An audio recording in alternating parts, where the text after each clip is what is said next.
please tell me, how did you come across this story? How did it all come about? Because it's based on a true story. We were on the set of Ray Donovan producing an episode that we'd written when one of the executive producers came over to us and said, "Have you been following this story about the breakout in upstate New York?"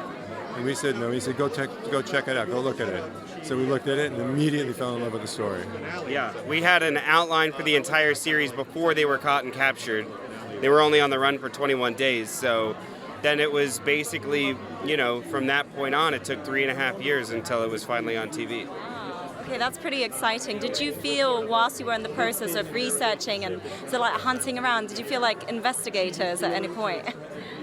Yes, and we were going deep into the roots of the story.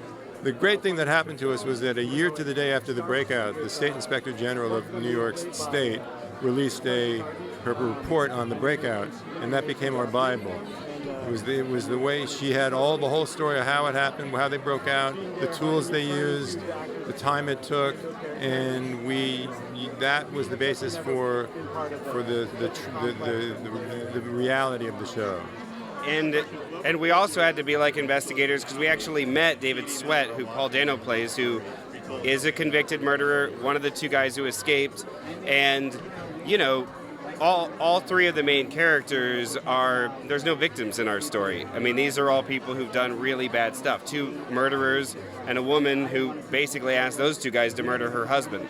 And when you're meeting that guy, you're trying to get information out of him, but you're also aware that he's aware that you're making a movie about his life and that he is in a very biased position to be dishonest with you. So, that's a tricky position you have to be in, and it's one that a detective would find very familiar. Well, touching upon that then, for writers who would aspire to follow such a case that is based on a true story with criminals involved who might not want to share as much, how are you able to soften the situation? Because these people are alive and they might not want to share, but they should perhaps share because it's quite a story. I couldn't hear everything. How are you able to soften? How do you get out of them what you want? Well, we read thousands of pages of interviews, of interrogations by detectives, and there was one detective named Detective Brown, a New York State police officer, and he said, "I'm going to ask you questions I already know the answers to see if you're lying to me." And that was something that we used. We would know certain things and not know other things and say, "I'm going to ask you some stuff that I already know the answers to."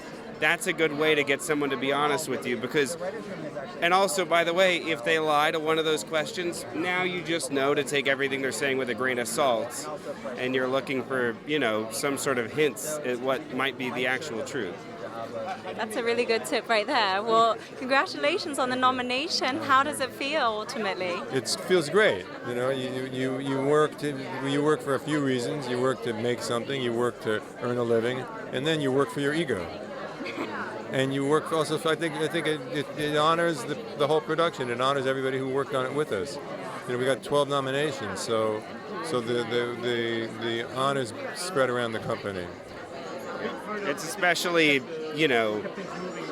it's really an honor because this year in particular, I feel like this category is so stacked with talent, from writing to directing to cinematography to acting, and so the fact that we made the cut is just really incredible. And after 3.5 years, and after the project falling apart numerous times before it happened, it's just really incredible to be,